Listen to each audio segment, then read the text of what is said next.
Back when I was in Bible college, I was in something called the drama troupe. We would go to different churches and youth groups and do little skits about Jesus. I usually played a nerdy guy who gets himself into hijinks, a melodramatic father who lost his son to a drunk driver, and once I played a refugee, and I can only imagine how much that was in bad taste. The Lord moves in mysterious ways, but there's always a reason for what he does. We ended the year by going on a tour of different churches all over British Columbia. On the Sunday of the tour, we were doing our plays after the Sunday morning service, and they said that if anyone was a youth ministry major, they could go in with the youth group for their church. I was, so I did. I get high on G.O.D. The group was run by a volunteer in the church, and I noticed right away that he wasn't teaching from the Bible or some youth group curriculum, but rather a novel called Left Behind. At the time, the series of books was really popular with Christians. They wrote 16 books in 12 years, there was a straight-to-video movie series with Kirk Cameron, and eventually a theatrically released movie with Nicolas Cage. But at the youth group church meeting, this guy was going through the plot of this book like this was the exact account of what will happen. Like this weird Christian novel about the rapture, you know, when all the Christians and babies disappear into thin air or float up into space, was the new scripture. I was doing Christian morality skits in multiple churches, and this stands out as the cringiest part of the trip. Is it because I was bad? Is it because I was bad? Is it because I was a bad boy? Is it because I was bad, Grandma? But that's the thing about the rapture. When you really look at it, it's just silly and really dangerous. The rapture. Turns out there is a God.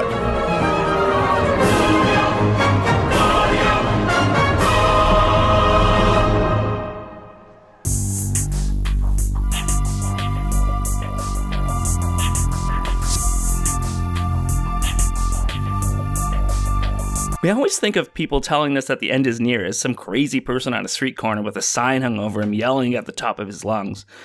But saying the end is near is actually a mainstream thing for most of Christianity. People are asking, how will it end? When will it end?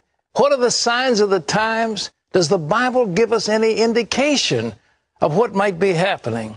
In the Bible, before Jesus flies up to heaven, he said that some people who are there will not see death before he returns. Then in a later book of the Bible, written when it was obvious that he was taking his time, they said that people misheard that, and he simply meant he would return soon. A lot of Christians believe that this starts with the rapture, where all the Christians in the world, or at least the ones that believe the same way they do, will either float up to heaven or disappear from the earth. And now for 2,000 years we've had popes and preachers and scientists and chickens predicting when this would happen. Yes, I said chickens. In 1806, a hen in Leeds, England, began laying eggs with messages on them predicting Christ's imminent return. Turns out a woman was writing on the eggs and then shoving them back into the chicken. Which I get. Who hasn't been tempted to do that? I rebuke you! I rebuke you! But one of the biggest examples was something called the Great Disappointment. You see, in the 1800s, there was a guy named William Miller who said he had figured out that Christ would return sometime between March 21st of 1843 and March 21st of 1844. He had a lot of followers, and a lot of people really bought into this. When it didn't happen, some people were still fired up and still thought they could figure it all out, and eventually ended up with different groups like the Jehovah's Witnesses and Seventh-day Adventists, the latter of which refers to Christ's return in their name with the word Adventists. Jesus didn't arrive, and it was known as the Great Disappointment. Was this in America, by any chance? How did you guess? They won't learn, will they? Well, no. They really won't. And both these groups, and many others, continue to try to nail down or hasten the rapture or Christ's return. Is COVID-19 a sign that the world is about to end? Will we have another economic collapse? Is Jesus appearing in different places around the world right now? Did you know that the Bible precisely predicts events surrounding the end of the world? A famous example was the Jehovah's Witnesses in 1975. I remember how excited we all were as we studied this book, Life Everlasting in the Freedom of the Sons of God, and learned that 1975 would mark the end of the 6,000 years of man's history from the date of Adam's creation. That meant that Armageddon would come in 1975. But because the end was so close, when Fred and I got married, we decided that we would postpone having children. So I believe we sacrificed a lot within the organization. Joni, how many times have they actually predicted it in their writings? At least 8 times. 1874, 1914, 1918, 1925 was a big disappointment for them. 1932 they updated it to. 1941. People put their lives on hold. They may be a little more leery about setting dates, but they are going to tell you that the end is right around the corner. And in Revelation chapter 6, the ride of the fourth horseman includes mention of deadly plague. So the events unfolding around us are making clearer than ever that we're living in the final part of the last days, undoubtedly the final part of the final part of the last days, shortly before the last day of the last days. 'Cause I am Jehovah's most secret witness, so Although, to be honest, I could watch this guy talk for hours. To be sure. A guy in the 80s wrote a book, I guess you'd say, a pamphlet called 88 Reasons Why the Rapture Will Be in 1988, and people lapped it up. There aren't many copies of the book left in Dallas. Bookstores report they sold like hotcakes. At this store, more than 200 were gobbled up in the past month. I guess it's amazing because we don't usually sell that many in one book. All-around bad guy, Pat Robertson, has been obsessed with Rapture for years. Will our pets be taken up to heaven in the rapture, or will they be left to fend for themselves? Well, we know there'll be horses. Because Jesus will be riding on a white horse. That's true. No, I think that is true. The army of heaven with Well, think of all the fun he had creating animals. I mean, even when Noah... Didn't say anything about dogs and cats. I'd have no idea what's going to happen, but I doubt very seriously if dogs and cats are going to get raptured. I just don't find that in the Bible. So. Pat Robertson takes an in-depth look at earth-shaking biblical prophecies being fulfilled right now. Startling events foreshadowing the end of the world as we know it. This is Jerry Straub. He's from... Gerard Straub, a former CBN executive, says that at a prayer meeting he taped in 1980, Robertson prophesied that those startling events could begin in 1982. It was a literal time that this was going to happen. In fact, at CBN, we were actively engaged in planning to televise the second coming of Jesus. Pat Robertson gives you insights to events. Robertson believes the second coming of Jesus will follow this ultimate Holocaust. For the rest of my life, I'll be as lonely as Pat Robertson and Jerry Falwell after the rapture. Damn it, Jerry, why are we the only ones still here? I don't know, we hated all the right things. Now there's nothing left to hate. I'm gonna hate that rock. No, I'm gonna hate that rock. Let's both hate that rock. I hate you. I hate you too. But one of the most famous ones, or infamous ones, was Harold Camping's May 21st, 2011 prediction. In St. Bernard, what they have is more than a sign. I really hadn't read it, but I think it says the end of the world is coming. It's a sign of the apocalypse. Right here along Vine Street, warning the end of the world is May 21st, just 4 days away. There's just no reason in the world, no possibility that it will not happen. We're children of God, so we long to be with Him. This world has nothing for us. I mean, it's sin-infested, and just pick up the newspaper. And it's like you have no control over anything. It's all in the Lord's hands, and then He gives you this beautiful gift.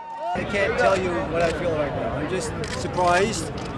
I don't understand it. And I don't know. I don't understand what happened. You think it's going to happen next year? 2012, maybe? No, this is the year. All the calculations indicate this is the year. It's locked in for 2011. So I don't understand why nothing has happened yet. And I thought these were nuts.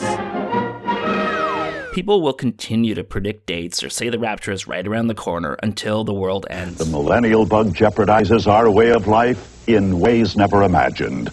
Thousands of programmers working round the clock may not fix this problem in time. Such potential mass confusion confirms end-time prophecy. The impending worldwide panic could signal the end of this age and Christ's glorious return. With only months before the moment arrives. Talk a little bit, if you will, about the dream you had last year about an asteroid. Yeah. In Hebrew, the word is akaron, and that means the terminal generation, the last generation. We're there, folks. I keep telling people we're the tribulation generation. We are the last. I'll tell you, it is it. Isn't it? I mean, Yes. Take a look at the cover of Perhaps Today magazine. That's our magazine, 2012. Has history's final year begun? The book of Revelations has 404 verses. Add the number of people at the Last Supper, minus the number of Filipinos in the Bible, and you get 3,100,000. 3:15 p.m., May 18th. That's when the rapture will begin. May 18th? That's 1 week from today. There's a lot of things coming to pass this year, 2015, and all the way up to 2018. A lot of meteors supposed to be hitting the earth. I tell you, it's a sign of the times. I see the Lord coming, and I see Him coming soon. I cannot believe we're already in the year 2019. This is exciting. I'm surprised we're still here, to be honest with you. I was fingers crossed, hoping, praying, wishing that the Lord Jesus Christ would come back in 2018, and He did not. So we're still here, unfortunately. And I want to start it off with a bang. I figured let's talk about the possibility, the question of, could the rapture be this year? Boy, fingers crossed, I hope so. All right, let's count on our little fingers. 9 months. January, February, March, April, May, June, July, August, September is 9 months from the last Trump. Either this is his last term because he gets another 4 years, or this is the last of Trump. I'm just taking the Bible literally and counting that. The subject believed himself to be a mathematical wizard. Plus 9 equals box. All right? That's where the cat goes. Towards this tail end of 2020, these kind of immunity certificates, or so-called virus immunity certificates, like you can't go out of your house, they're talking about you can't go out of your house unless you've got some sort of testing certificate that you've been tested, or that you're immune to the virus or something like that. So it's setting the stage, isn't it, for ultimately this mark here that's going to be you can't buy and sell without this mark. Earth's sixth 1,000-year period will come to an end during year 2028. And during the final 7 years leading up to that time, a very evil man will rise to a global position of power. This man is known in my word as the Antichrist.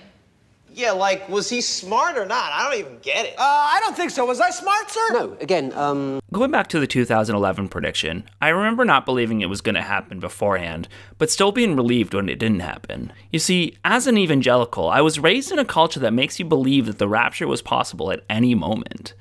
It was in our movies. The event seems to have taken place at the same time all over the world, just about 25 minutes ago.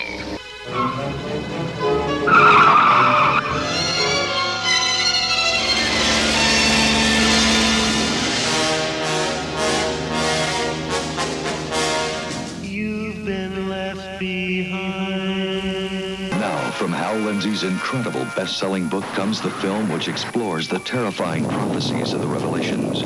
Is our planet truly in mortal peril? The Late Great Planet Earth, featuring Orson Welles.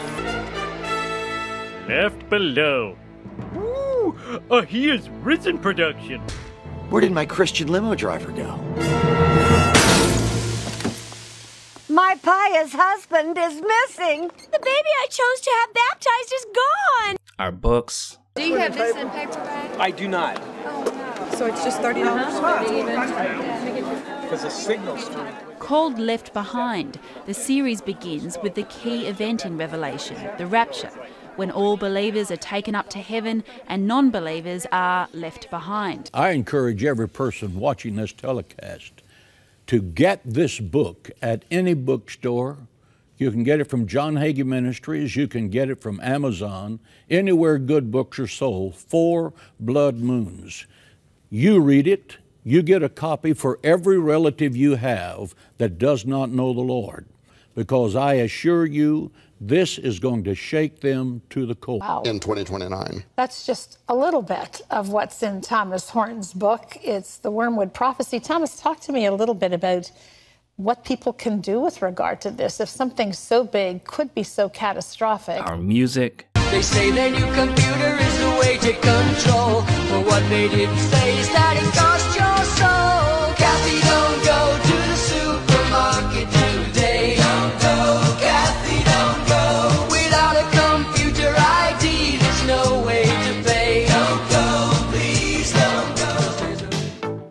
When I asked him to explain, he just smiled and told me 666. I said, Jesus, won't you save me from this evil man of sin? I have read about his future, I don't wanna go with him. When I looked up, he had gone, he had left a note that said,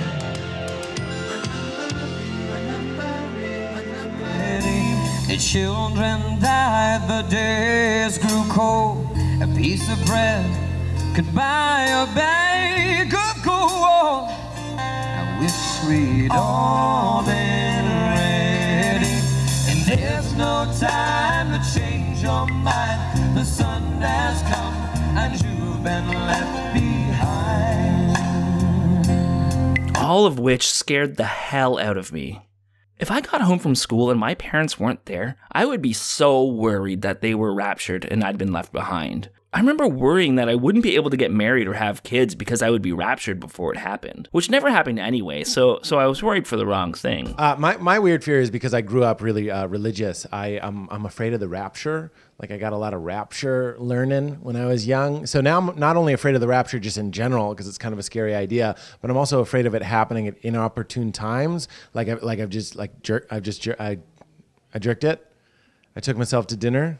I do have an anxiety disorder, so that could explain some of this. But if you look up the hashtag Rapture Anxiety on Twitter, it's obvious I was not the only one that felt this way. The rapture isn't just a neat idea or biblical drug trip for people raised believing it. It's an imminent threat. The idea that if you aren't good enough or don't believe hard enough, you will be stuck here without your family, or on the flip side, that you will be raptured and miss out on the life you could have had.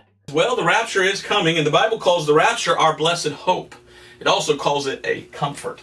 It's almost like the rapture and fear of being left behind in a dystopian future became popular as fire and brimstone preaching became less popular because we still needed a way to control people with fear. And besides, he knew that when King Herod got to hell, that God would roast him until his eyeballs exploded. But the trauma, PTSD, and anxiety it causes for evangelicals and ex-evangelicals alike is nothing compared to the damage it has caused to the Palestinian and Israeli people. You see, a lot of these people are obsessed with Israel. Connects biblical prophecy with world events. Israel is our time clock, and in the historical narrative of armies and wars that are so close to Israel in geographical proximity, but can't attack them. You know what? The Bible tells us that will be taking place, that the Jews will rebuild their temple, because that's when the Antichrist comes in and sits in the temple and declares that he is God. So there must be, according to Bible prophecy, a rebuilt temple in Israel.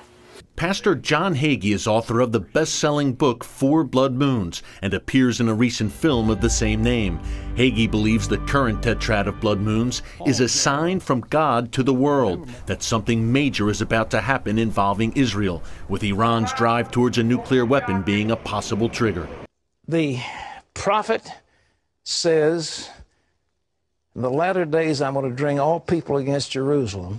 Ezekiel has said, this confederation, led apparently by Russia and the Caucasian people and Iran and Turkey and Sudan, they're all coming against Israel in the latter days. And God says, I'm going to destroy you on the mountains of Israel, and I will then glorify myself in the midst of the nations. This obsession disguises itself as love for Israel while being steeped in anti-Semitism. In 1948, the Jewish people reestablished the nation of Israel. God always keeps his promises. And he made another one, a third covenant, with King David. God said that David's kingdom would be established forever through the coming Messiah. We know that future king to be Jesus. That's why Matthew called him Son of David. There's coming a day when his promises to Abraham and David will be fulfilled together. This is made possible because of the new covenant. This new promise was sealed with the blood of Christ Jesus. One day, Jesus will reign from Jerusalem. Isaiah said this new kingdom would be the center of global rule. And Paul said when Jesus returns, all Israel will be saved. God always keeps his promises. This may be the most important prophetic spot in the entire Bible, because the final act of the book of Revelation is going to begin right here at this place. The Bible teaches that Russia, Iran, Ethiopia, Libya, Turkey, and other nations will come down under a UN flag, and they will invade Israel at this particular point. Can you imagine? Thousands of tanks out here in this valley, rumbling, fighting, firing. Can you imagine jet airplanes screaming overhead? The battle is going to be fierce. The horrific multinational fighting this preacher is describing is the Battle of Armageddon, which is supposed to happen right here, just as soon as Israel is a fully Jewish state. Which is why a bunch of Christians in Texas have become the most fervent Zionists on God's green earth. For evangelicals, the most important of the Bible's prophecies is the second coming, when Jesus will return to earth. The Bible doesn't say when this will happen, but it does say where. This is Jerusalem. World history as we know it is going to end right here. Greg Laurie is an evangelical preacher, one of several who meet regularly to advise President Trump.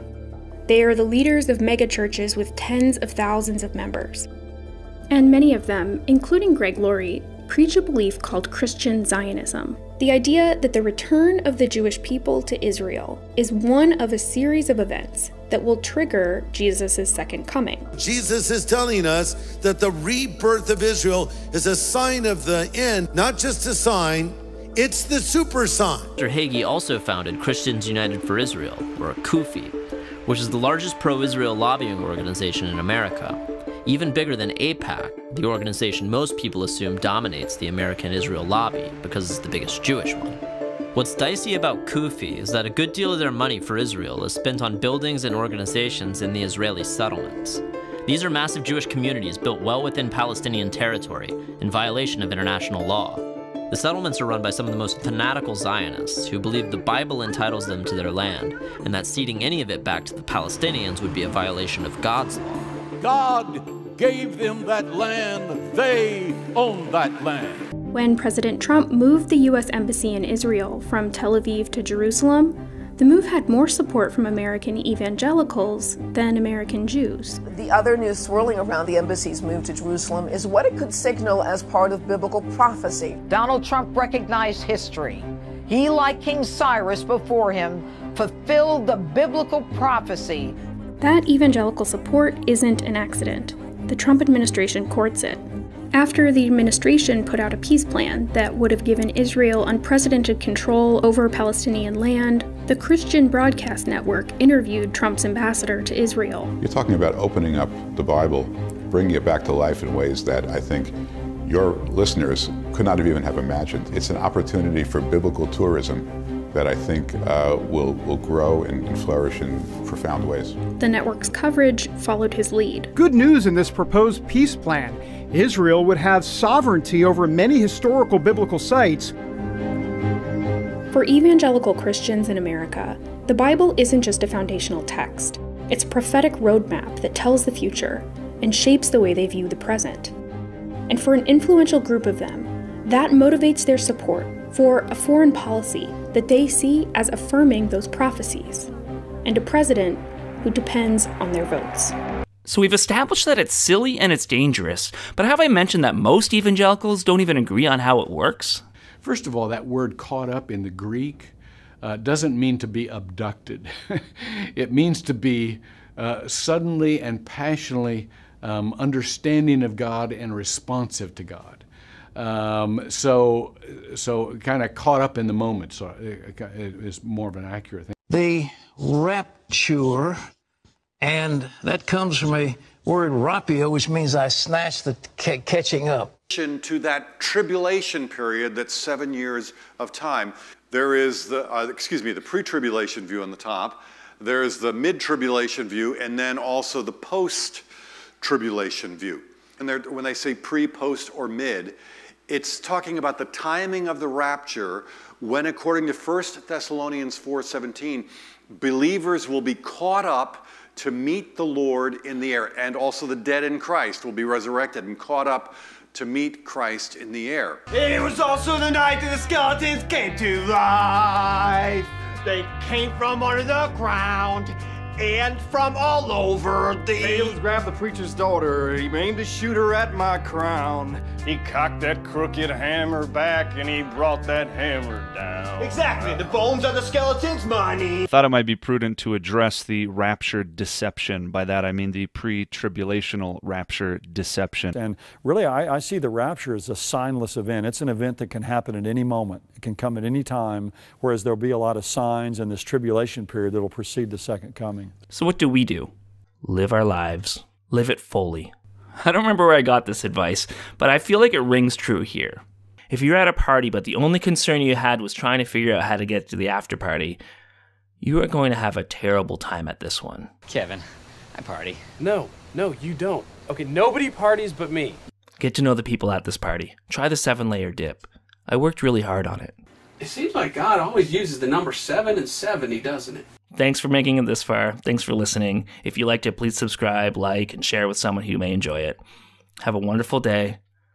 And my cat's once again getting annoyed with my recording, so I better stop.